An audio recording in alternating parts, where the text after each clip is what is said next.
Hello everyone, it's Rose Gold and I am here again to do a video for you guys. And today I just want to chat and talk about what it feels like to be targeted and how I learned that I was being targeted. So here's what people do. They will scope you out. Before they even target you, they're going to look at, do you have family and do you have friends in your life that would stick up for you if they were to do something to you? And they were going to look for people they're going to look for, like, if you have a support system. They're going to look for vulnerabilities. They're going to look for things that they can take advantage of to see if they can step in and do things to you and be able to get away with it. And I've had this happen to me so many times. It's to the point where I've gotten so smart, like, people can't even get close to me and I can automatically detect when it is that person that's doing something to me, because they do things behind the scenes. Like, oftentimes it'll be people that are around you or that you have seen face to face, and they will wear a mask towards you, but then as soon as you turn around, then they're going to start their campaign and they're going to deploy all of these tactics to try and sabotage you. And then they're going to go back around and ask you, how are you doing? Hey, I haven't seen you in a minute. I just want to know, like, how's your family? And they're just acting friendly, but really they're trying to get information because they want to see if what they're doing is working. And I've had this happen so many times where people have targeted me specifically. And here's the thing, people look for things in people to target them. They look for the circumstances to be able to, like, think like, hey, if this person speaks up, I would be able to make them look crazy because I'm acting one way towards them and another way towards other people, so they're not going to believe them when they speak up about it. And I have had this happen to me at a very young age, where they will start off doing little small things to take jabs at your confidence, to make you feel like you're not good enough, to attack your self-worth by telling you that they don't like the way that you dress, or they're going to take jabs at your self-confidence. They're going to take jabs at the way that you look. Okay, they're going to make jokes out of things that you can't control about yourself. And because they want you to fit in, because if you stand out too much, then you make them look like somebody that they feel like isn't up to par. They want to deflect the fact that they may be the complete opposite, because you could be somebody who's a hard worker and they could be lazy, and then they're going to try and make it seem like you're the lazy one. See what I'm getting here? Like, they're projecting onto you. And I've had this happen with pretty much everybody in my life, every close friend I've ever had. I always knew that something was up, because just now thinking back on it, a lot of them would look down on me. They would look at me and smile, but they would have like this demeaning smile, like this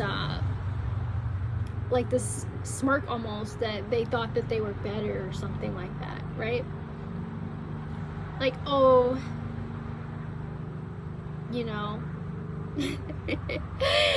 just demeaning you and trying to undermine you and trying to do all of these little small things where you notice the little small things, but there's no way to trace it back to them. For example, here's how you know who it is that's doing it. These are the people that will smile in your face, but then turn around and start rumors and gossip.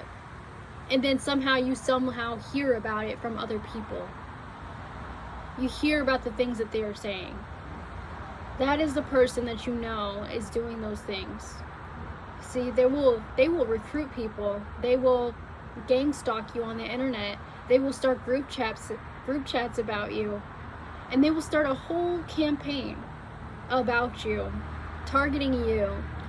And you should really see this as like a flattery, because people often try to target people that they wish that they were like, or that they wish they could be more, or that they have something, or that has something that they wish they had.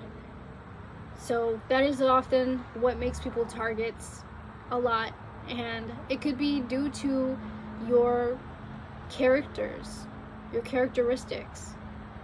So for example, if you're a kind person, they're going to make you out to be somebody evil.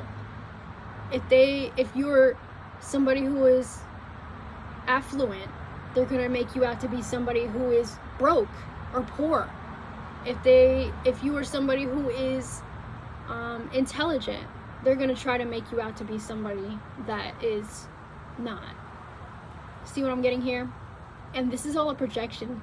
This is them placing what they feel about themselves onto you and trying to create this image to make people walk away from you because they don't want to see you succeed. And my whole life I have been surrounded by people that keep their eye on me. Even since I was a little kid, they have been keeping their eye on me. And these are people that I ate with. These are people that I spent the night with, you know. These are people that I spent my childhood with. And it's like they always had that eye on me, you know. And I remember one time I was with a family member, and they just would look at me, but it was like this look like, oh, little old you know, like you're never gonna be anything, you're never gonna do anything, you're never gonna go anywhere in life. But they wouldn't say these things straight to you, you know. They will never tell you to your face like, this is what I think about you, this is how I feel about you, because they're afraid of confrontation. Most people that are targeting you, they are afraid. They're like cowards, right? Because they could never confront you to your face. And that's just the truth. So already there you have that leverage. Because they are already afraid of you. That's why they have to do the things behind your back. So I already knew that I was being targeted. And the other thing about being targeted is they will do it in a way where they will also try to silence you. So when you speak up about it, it's as if you're the one that's crazy. And this is also called reactive abuse, right? So they'll do things, little small things, take jabs at you, constantly poking the bear, constantly doing these little small things, constantly going around you and trying to like stir up some trouble, stir up some drama, you know, talk about you to this person over here, that person over there, whoever will listen. And then once you speak up, then it's like, ooh, oh my God, I didn't know. Like, no, I didn't do anything. No, like that's really how they are. They're that scared of you. And it's just so funny to me. Like, honestly, you should be flattered that people talk about you. If they have the time and energy to have conversations about you and sit there and plot and scheme and come up with all these ideas on how to get you like locked up or get you homeless or get you to lose your relationships, take it as a compliment, because that means you're doing something right. It's just unfair to me because all my life I have been targeted. People have actively taken actions towards me to keep me where I was, to keep me stuck, to keep me homeless, to keep me broke, to keep me poor, to keep me alone and isolated. Because they didn't want to see me happy. They didn't want to see me get the things that I deserved. And it's sad because most of the time it's going to be people that you were good to. It's going to be people that you helped out in the past. It's going to be people that you were there for in the past. Those are the people that typically will be the ones to turn against you.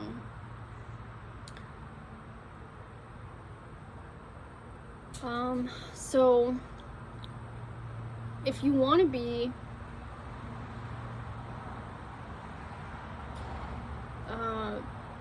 if you want to protect yourself, you have to set those boundaries and understand that you don't owe anybody except your own.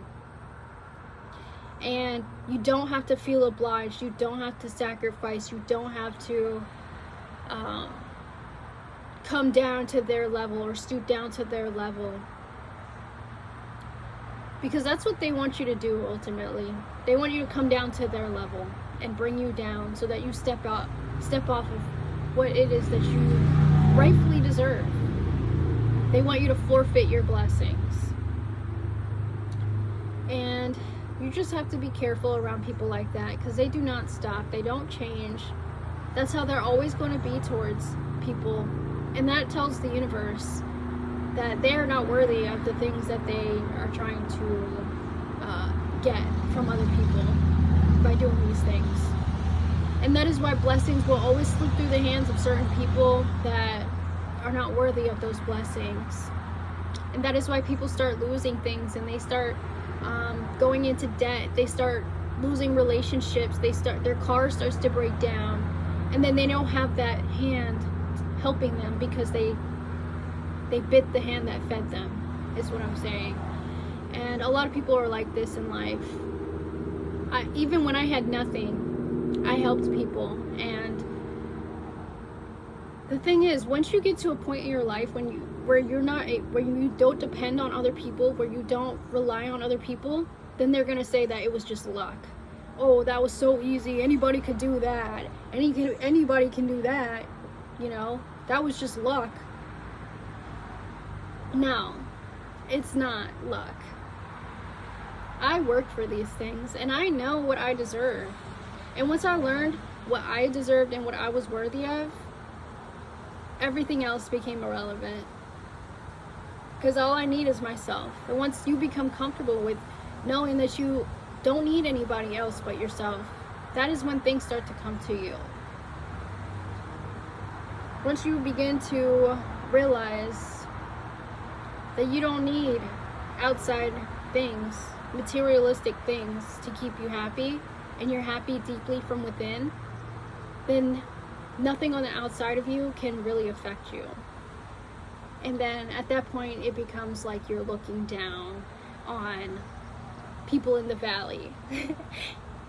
As they do their little thing that they do, they play their little games in the little snow globe, you know, and you shake up the snow globe and you can watch all of the things happening inside the snow globe. That's what it becomes. It's like you become the god of your own life, because nobody else can play God in your life unless you allow them to. And that is the thing with being targeted. A lot of people do this like continuously. But it's really unfair to be the one that is always targeted, the one that is always scapegoated, the one that is always blamed for everybody else's actions, even if the person is innocent and didn't do anything. Those are the people, the ones that are innocent, that typically tend to get blamed, the ones that keep their hands, you know, out of situations. Those are the ones that typically tend to get targeted, the ones that don't bother people, that stay to themselves, because then it's easier to control them. It's easier to control their movements and where they go and where they buy groceries and, you know, what they eat and who they spend time around, things like that. Down to the clothes that they wear. And it's diabolical.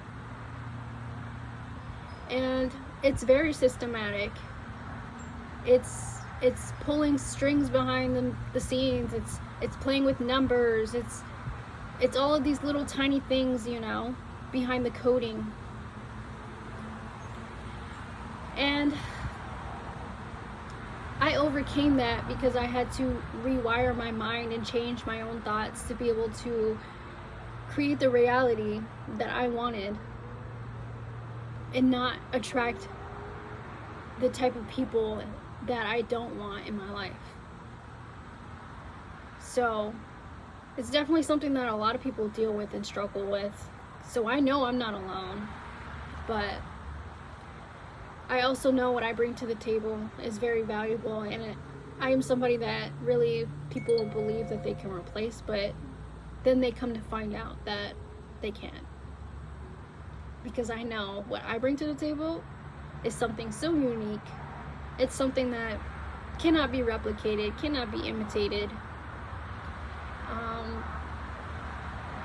And I have gifts that I've had since I was a child that I just continue to flourish. And people will try to pretend that they're Picasso. And they will try to pretend that they're Michael Jordan. And they will try to pretend that they're, you know, Elon Musk. But really, they haven't even set foot in that field. You know? And that's just what I have to say about that. People want to silence you so bad. They will try to use tactics to make you feel bad for speaking the truth. They will try to make you feel guilty for speaking your truth, for talking about the things that you've experienced in life. But you have to be bold, and you have to be courageous, and you have to know that you're not alone, and that you are worthy, and your thoughts are valid, and the things you have to say are important, whether people are there with you or not. Me personally, I stand alone, and I like it that way. I prefer to stand alone because most people, they tend to flock to people. Birds of a feather flock together. So if you see one negative person around a bunch of other people, then those people are probably just like that one person. And that's what they do. But if you want to learn how to work on that and change your life for the better without the influence of these outside people trying to sabotage you, definitely watch my other videos. I just posted another video, and that video really helps to supplement you growing into yourself and embracing yourself and embracing your energy and understanding that your energy is priceless. So whatever tag you put it, whatever price tag you put on it, is the tag, is what it's worth. Okay? Don't allow others to influence your own self-worth, because that's what they want to do. They want to be able to say that you are worthless and that you believe it. They want you to be like, yeah, you're right, I'm worthless, I don't deserve anything. They want you to be like, yeah, you're right, you know, because they want you to submit, and then they can control you. And that's how that works. That's how the devil works. So that was my video, and I hope to see you guys again in the next one. Thank you so much for watching. Bye.